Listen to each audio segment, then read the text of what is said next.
Bom dia, aluninhos! Tudo bem com vocês?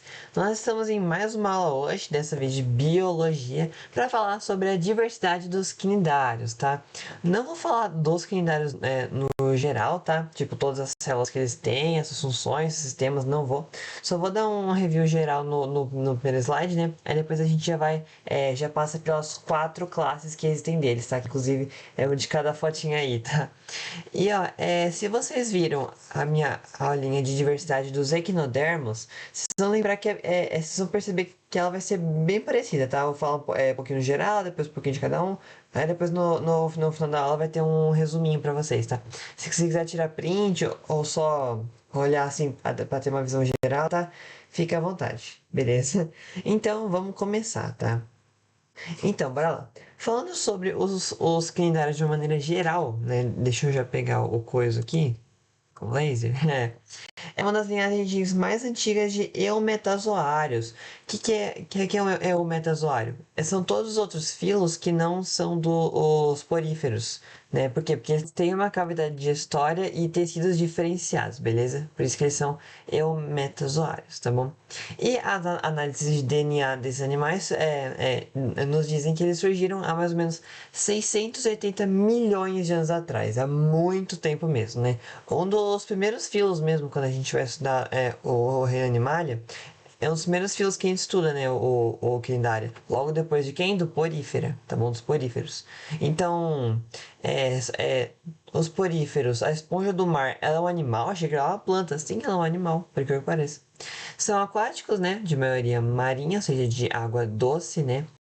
Mas existem também. Não, desculpa, de água salgada, mas existe também hoje água doce, apesar de ser minoria, tá?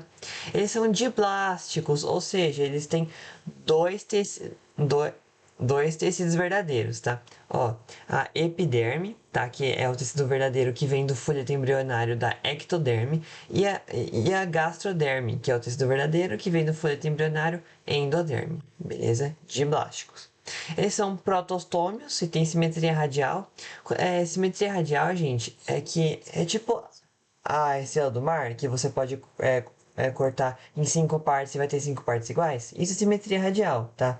Se você for ver tipo, em cima de uma água viva, você pode cortar assim, em 2, em 4, que ela vai ter a mesma simetria, vai continuar simétrico, tá? Isso aqui é simetria radial. E protostômios, o que protostômio quer dizer? Que durante o desenvolvimento embrionário, o blastóporo da blástula origina a boca. Meu Deus, calma lá. Ó, essa aqui é a blástula, tá? Uma das primeiras células dos indivíduos do reino animalia, isso. Ela tem um buraco, uma cavidade, que é o blastóporo, tá? Essa cavidade, quando ela dá origem à boca, os animais chamados de protostômio, tá? E e quando ela dá origem ao ânus, é o deuterostômio. Né? Que os deuterostômios são quem? Os equinodermos e os cordados, né? Ou seja, basicamente, a gente e as estrelas do mar. Todos os outros animais... não, desculpa, tá, eu sou de maneira geral, tá? Pelo amor de Deus. Todos os outros filos, né, que não seja equinodermo e cordado, são protostômios, tá? Então, o bastóporo origina a boca, beleza? Eles têm um sistema digestório incompleto, pois não tem ânus, tá? E também tem um sistema nervoso, beleza? E aqui, ó, que a gente vai falar hoje, ó. São classificados em 4 classes: a hidrozoa, a cifozoa, cubozoa e antozoa. Cubozoa, cubo, né? Isso tem a ver? Sim, na verdade é a característica principal deles, né? Mas eu não vou dar spoiler, vamos continuar. Beleza? Aqui tem vários exemplos deles bonitinhos, né? Esse bicho esquisito aqui, ele é um quinidário, tá bom? E tem o do Fall Guys, não poderia faltar também, né? Enfim, né? Bora lá. Primeira classe, a hidrozoa, né? Os hidrozoários, tá? Quais são as características principais deles? A maioria altera entre as formas de pólipo e medusa durante a sua vida, como muitos mesmo dos cnidários, tá? Isso aí se chama alternância de gerações, ou metagênese. Como visto, né, bastante no gênero Obelia, que são esses bichinhos aqui, ó, do gênero Obelia, beleza? Gente, se você ver o nome aqui, ó, alternância de gerações se alternam, porque uma hora é pólipo, outra hora é medusa, tá bom? Os pólipos geralmente se reproduzem de maneira assexuada pelo brotamento, E as medusas pela maneira sexuada, tá? Com o encontro de gametas mesmo, tá bom? Mas aqui a fórmula de pólipo é a predominante, tá bom? É a que mais tem. Dois representantes muito importantes dessa classe, a Hidra, como o próprio nome já diz, que caiu na segunda fase da Olimpíada de Biologia, não, Olimpíada Brasileira de Biologia desse ano, que eu estudei sobre a Hidra um pouquinho antes da segunda fase, não sabia que era antes, e caiu, e eu provavelmente acertei aquela questão, né? Mas sem querer falar nada, mas ó, maior nota da segunda fase da minha escola, tá? Mas assim, né? Sem querer me gabar. Vamos lá, desviei do assunto, né? Mas enfim. O que são as hidras, gente? São pólipos que vivem em água doces, né? Você viu que nem todos, como já falei, vivem em águas salgadas, né? As hidras vivem em água doce. Se reproduzem assexualmente por brotamento. Aqui a gente pode ver que tem uma parte que vai ser meio que brotada, né? O brotamento aqui. E elas são seres bem pequenininhos, tá? Seres microscópicos aqui, como a gente pode ver nessas duas fotos, tá bom? E a famosa caravela portuguesa, Physalia physalis, ela é uma colônia. O que é uma colônia, gente, na ecologia? É uma interação ecológica positiva, né, harmônica, né, que a gente fala, e de espécies diferentes, ou da mesma espécie, né, de seres vivos unidos fisicamente em mutualismo. Desculpa, gente, é da mesma espécie, tá? Seres vivos unidos fisicamente em mutualismo, ou seja, eles estão unidos fisicamente, um ajudando o outro a sobreviver, fazendo diferentes funções, tá? Aqui temos um grande pólipo que armazena gás, né? Responsável pela flutuação, que é, assim, óbvio, essa parte de cima, tá bom? É um bicho estranho, né? Caramba! E alguns outros que podem atuar na obtenção de alimentos, na produção de gametas, para reprodução sexuada, e alguns também formam longos tentáculos para defesa do animal, beleza? Se você viu na praia, nunca toque, nunca chega perto e chame algum profissional responsável, tá? Que pode cuidar deles, tá bom? Mas não chega perto, se encostar, queima, tá? Porque eles têm os quinidócitos tem nematocisto, e nematocisto queima. E pra fazer o que? Pra tirar ardência, xixi. Não, brincadeira. Só de jogar vinagre mesmo, né? Já pode melhorar, tá bom? Nada a ver, mas enfim, né? Hidrozoa, beleza. Próximo. Cifozoa, na minha opinião, os mais bonitos, os que mais formam aura, os mais legais, tá? Bora lá. São os cifozoários, certo? Eles passam grande parte de sua vida na forma de medusa. Medusa, vocês vão ver bastante nessa aula. Vocês já viram, mas vocês vão ver bastante nessa aula, né? Que é a forma de água-viva, né, delas, tá bom? Que também sofre alternância de gerações, apesar de ser predominantemente medusa, e o pólipo ele vira medusa por um processo chamado de estrobilização. Que palavra é essa? Jesus amado. Calma. É a, desvi... é a divisão transversal do pólipo, liberando algumas medusas, né, de forma assexuada. Então, o pólipo tá lá, ele vai se dividindo de forma transversal e vai liberando as medusas, tá bom? De forma assexuada. Bem simples, tá? Acho que só esse nome que é bem chatinho de decorar, tá? Mas tudo bem, ó. Metagênese, né? Então, essas direções, coloquei os dois aqui. Com desenvolvimento indireto, né? Porque tem a formação da larva plânula, que é essa larvinha aqui, que faz parte do desenvolvimento deles, tá? E fecundação interna, pois os gametas ficam dentro do corpo da a fêmea, né? A gente pode dizer. E um dos representantes, apesar de eu não ter destacado, é o gênero Aurélia aqui, ó. Cerca de 10 centímetros de diâmetro. Muito fofinhas, né? Muito bonitinhas e bem diferentes, né? Essa classe aqui. Beleza? Falamos rapidinho, mas bem fácil de entender, tá? Agora, eu acho que o favorito da maioria, Cubozoa, os cubozoários. Por que eles chamam assim? Gente, não tem segredo nenhum, tá? A medusa, né, que é a forma predominante, parece um cubo. É isso. Aqui, ó, a cabeça dela lembra um cubo, tá? Pode ser que não é um cubo exatamente, tá? Pelo amor de Deus. Mas ela lembra um cubo, tá? Essa aqui é a melhor foto que tem, tanto que é a foto que tá no meu livro também, tá? Sofre alternância de gerações, né? Como os outros também. E tem desenvolvimento indireto, beleza? E maior não, o melhor o representante principal dessa classe é a vespa do mar, que é justamente esse bichinho mesmo, tá? Chironex fleckeri. Eles vivem na costa australiana, né? Austrália tinha que ser. E é um dos animais mais mortais do mundo. A sua toxina pode levar um adulto à morte em alguns minutos, tá? Em pouco tempo. Então, tem que tomar cuidado se vocês forem para a costa australiana um dia e forem no mar. cuidado com esses carinhas aqui, tá bom? Porque eles são muito perigosos, tá? Os animais realmente mais tóxicos do mundo. Beleza? Bem simples de entender, tá? Tem a cabeça, parece um cubo, e predominantemente medusa, tá? É isso que você tem que saber sobre eles, tá bom? Próximo. Está passando muito rápido, né? Caramba, achei que ia demorar mais. Mas enfim. A última classe, Anthozoa, os antozoários, tá? Os antozoários, apesar desse nome um pouquinho mais chato, eles são mais fofinhos que os outros, tá? Por quê? Porque são os pólipos aqui, ó. São os pólipos. São os corais e as anêmonas do mar, beleza? Aqui, ó. Apenas pólipos, tá? Eles não viram medusas, beleza?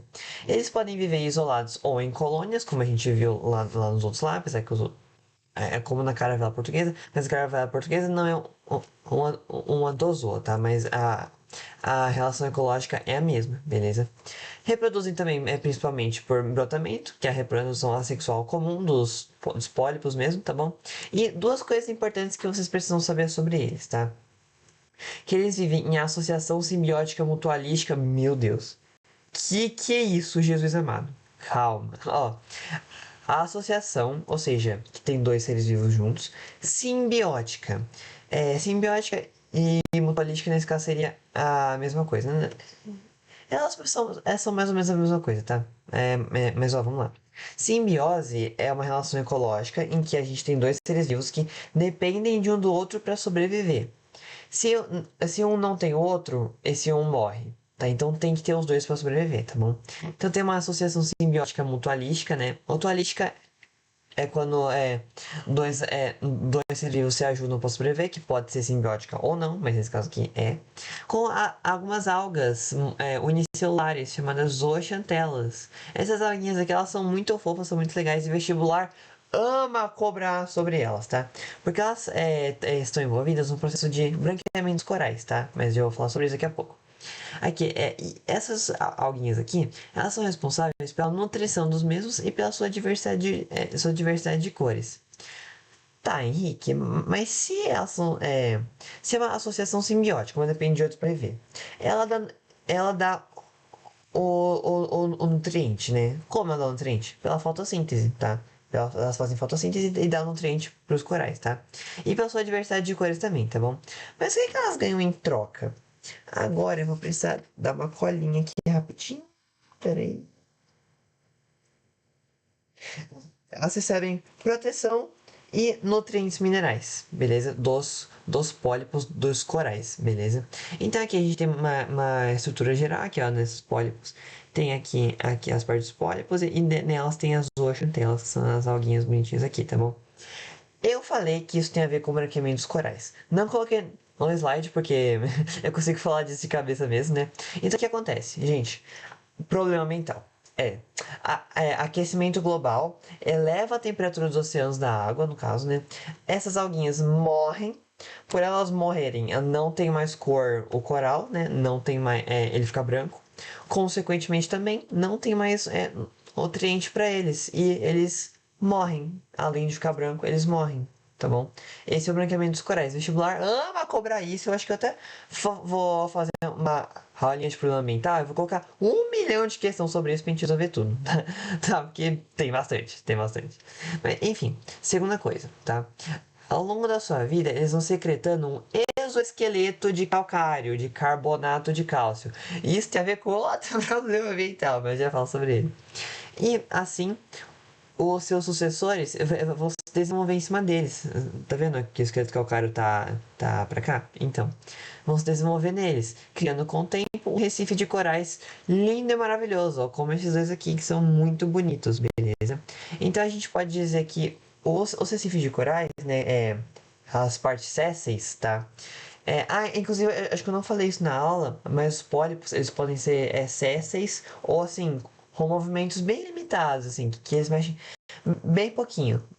Mas o que é ser céssio? É você ficar parado, você ficar incrustado na superfície, tá? É isso aí, basicamente. Esses sítio corais, a parte céssio, como eu tava falando, principalmente constituída por poríferos e cnidários. No caso, os pólipos, tá bom? Porífero, esponja do mar, e pólipo, anemonas do mar, tá bom?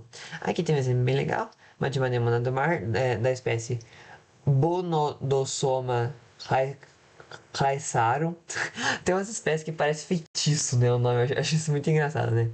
É, com 10 centímetros pequenininha, que nem aquela água-viva que a gente acabou de ver, tá? E só um ademais aí, né? Eu falei que isso aqui é que essa estrutura de carbonato de cálcio ela é ligada a um outro problema ambiental. Esse problema ambiental é a acidificação nos oceanos, tá? Como é que ela acontece de uma maneira geral? Conforme a gente vai liberando mais CO2, mais dióxido de carbono, mais gás carbônico para o ambiente, este se dissolve na água dos oceanos e assim ele acaba reagindo com o carbonato de cálcio, né? Não, desculpa. Ele reage com a água, formando ácido carbônico. Esse ácido carbônico vai liberando os H+, no ambiente, né? Fazendo o ambiente ficar um pouquinho mais ácido, o que já leva algumas formas de vida aí a sofrerem um pouquinho, né? Pouquinho não, bastante na verdade, né?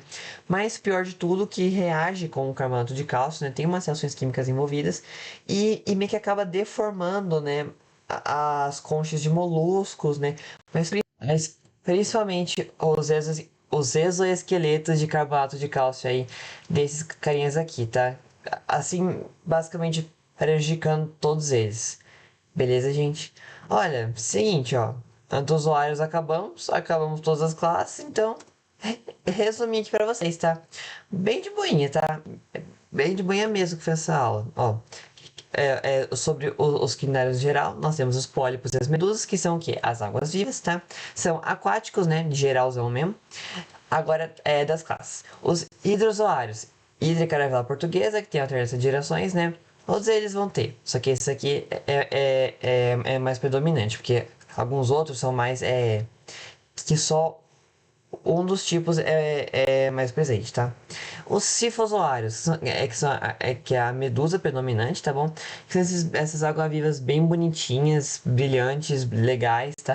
E eles fazem a estrobilização. Jesus, que é essa palavra tem que lembrar, hein? Pelo amor de Deus, tá no resumo, tem que lembrar. Ó, corte transversal do pólipo para surgir medusas com uma reprodução assexual, tá bom? Beleza. Cubozoários, o mais fácil deles. Por que ele chama assim? Porque parece um cubo, é isso mesmo. E o representante que você tem que falar, aí que você tem que saber, é a vespa do mar, tá bom? Um dos animais mais tóxicos e perigosos do mundo, tá? Então, cuidado. E os antozoários, que são os pólipos bonitinhos, coloridinhos aqui, ó. Que são os corais e as anêmonas, certo? O que eles têm de importante? Você tem que saber exoesqueleto calcário e as zooxantelas, que são aquelas algas, tá? Tem que saber a função dos dois também, tá? Esqueleto calcário é oferecer uma estrutura para poder surgir outros, tá? Para outros poderem se desenvolver. E as zooxantelas, associação simbiótica aí, em troca de nutrientes. E, em troca de nutrientes entre si os dois, tá bom? Pode tirar print aí do jeito que você quiser, não precisa me colocar se não quiser, não tem problema, tá? Então, beleza. É isso, gente. Muito obrigada por terem assistido até aqui, tá? Espero que vocês tenham gostado dessa aula e entendido tudo, né? Eu amo biologia marinha, então com certeza não vai ser a última aula sobre isso, tá? Qualquer dúvida, deixa aqui nos comentários, tá bom? Que eu vou tentar responder, tá? E acho que é isso, né? Muito obrigado, falou e até mais. Tchau, tchau.